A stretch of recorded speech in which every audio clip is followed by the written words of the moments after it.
அயோத்தியா காண்டம் chapter 38. லோகநாதனான ராமனை தன்னுடைய கணவனாக அடைந்தும் கூட சீதை ஒரு அனாதையைப் போல மர உரிய போட்டுண்டு இருக்கிறத பார்த்து ஜனங்கள் எல்லாம் சீச்சி என்ன காரியம் இது என்று தசரதரை திட்ட ஆரம்பிச்சா. அவரும் எல்லாரும் திட்டுறத காதால கேட்டார். அதுவரையில குடிமக்களின் மனசு கோணாமல் ஆட்சி பண்ணிட்டு வந்தவர்.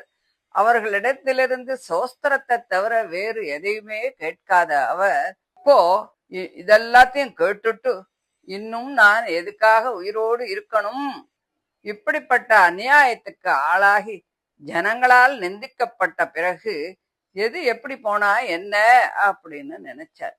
அவர் கைகேயிய பார்த்து, அடி கைகேயி மகா பாபி, சீதை மர உரிகளை உடுத்துக்கொண்டு காட்டுக்கு போக கூடாது. அவள் சிறு பெண், இதுவரையில சுகமாக வளர்ந்தவள், சகல போக போகியங்களை அனுபவித்து வந்தவள், ரொம்ப செல்லமா வளர்க்கப்பட்டவோ. இவள் வனத்துல வசிக்க தகுந்தவளே இல்ல. வசிஷ்ட பகவானும் இதத்தான் சொன்னார், அது உண்மைதான். யாதொரு பாபத்தையும் அறியாத இவள் பதிவிரதா தர்மத்தை அனுசரிக்கணும் அப்படிங்கிற ஒரே விரதத்தை தவிர வேற எந்த விதமான தபசும் பண்ணி பழகினவள் அல்ல. வஞ்சனை அறியாதவள் அவள். இவளால யாருக்கு என்ன கெடுதி வந்திருக்கு? அவ இதுவரை என்ன கெடுதி பண்ணிருக்கா? ஜனக மகாராஜாவுக்கு பொன்னாக பொருந்து துறவரம் பூண்ட ஒரு பிச்சைக்காரியை போல பயங்கரமான காட்டுல மான் தோல் மர உரிகளை உடுத்துக்கொண்டு எதுக்காக அவள் ஜீவிக்கணும்?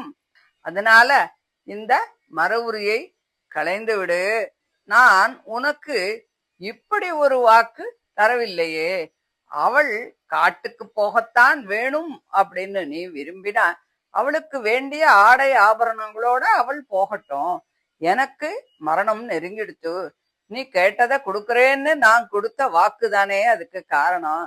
அது இப்படி கோரமாக முடிஞ்சுது. இது போதாதா உனக்கு?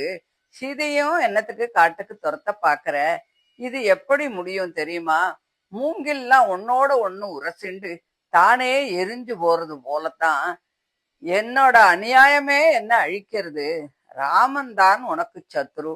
அவன் உனக்கு அபராதம் செய்ததாகவே இருந்தாலும் கூட உன் பரதனுக்கு பட்டம் கிடைப்பதற்கு அவன் இடையூறாகவே இருக்கான் அப்படின்னு வச்சிருந்தாலும் காட்டுல பிறந்து வளர்ந்த மான்குட்டியை போல மிரண்ட கண்களை உடைய சீதைய பாரு.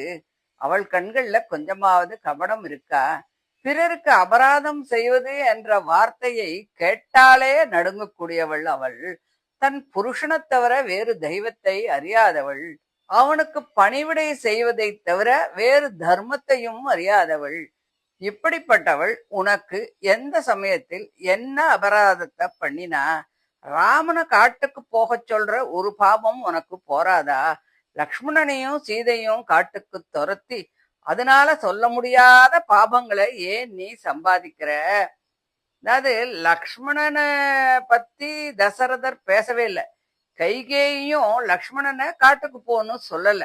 காட்டுக்கு போகும்போது தசரதரும் லக்ஷ்மணனோடு பேசல, அவனுக்கு ஒரு ஆசீர்வாதம் சொல்லல.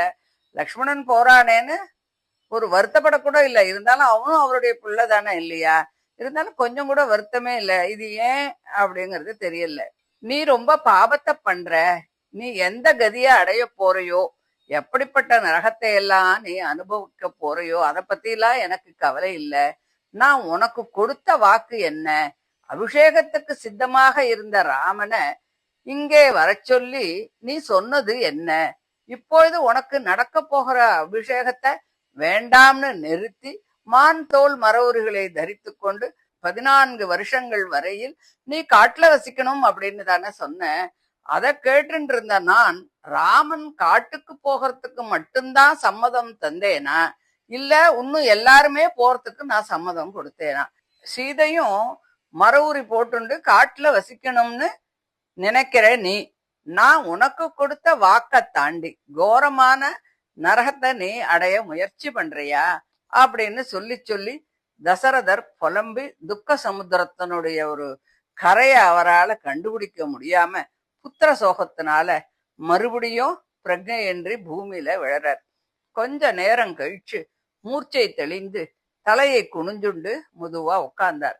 அப்போ ராமன் வனத்துக்கு போகிறதுக்கு ரெடியாகி, மகாராஜா, என் தாய் கௌசல்யா தேவி ரொம்ப கீர்த்திசாலி, ரொம்ப வயசானவோ, உத்தமமான நடத்தை உள்ளவோ, சத்தியத்தை காக்கிறதே தர்மம்னு நன்னா தெரிஞ்சவோ, அதனால தன் வருத்தத்தை அவ கொஞ்சம் கூட காட்டிக்கவே இல்லை. தங்களிடத்திலும் அவளுக்கு எந்த கோபமும் இல்லை, உங்களை எந்தவும் சொல்லவும் இல்லை. தாங்கள் கேட்டவர்களுக்கு இல்லைன்னு சொல்லாம வரங்களை எல்லாம் வாரி வாரி தருகின்றவராச்சே. இப்ப நானும் உங்களை ஒரு வரம் கேட்கிறேன். எங்க அம்மா என்னை விட்டு பிரியறதால உண்டாகும் துக்கத்தை தாங்க மாட்டா. அவள் இதுவரையில் இது மாதிரி கஷ்டத்தை அனுபவிச்சவளும் இல்ல. அவள் பட்ட மகிழ்ச்சி என்று அதிக மரியாதையோடும் ஆதரவோடும் நடத்தி வருகிறீர்கள். இது உண்மைதானே? இனிமேல் நான் உங்களை கேட்கறதுக்காக அதிக மரியாதையோடும் ஆதரவோடும் அவளை நீங்கள் நடத்தணும். அவள் என்ன நினைச்சு நினைச்சு என்னை விட்டு பிரிந்த அந்த துக்கத்தினால செத்து போகாம அவளை நீங்க பாதுகாக்கணும். அவள் ஒன்னும் தெரியாதவோ. இனிமேல் அவளுக்கு உங்களை விட்டா வேற கதி இல்ல. அவளுடைய சத்துருக்களினுடைய கையில நீங்கள் அவளை காட்டி கொடுக்கப்படாது. தங்களிடத்தில் உள்ள பிரியத்தாலும் மரியாதையாலும் மட்டுமே நான் திரும்பி வரும் வரையில் அவள் உயர வச்சுண்டு இருக்கணும். என்ன பார்க்காம ஒரு முகூர்த்தம் கூட இருப்பதற்கு அவள் சம்மதிக்க மாட்டாள்.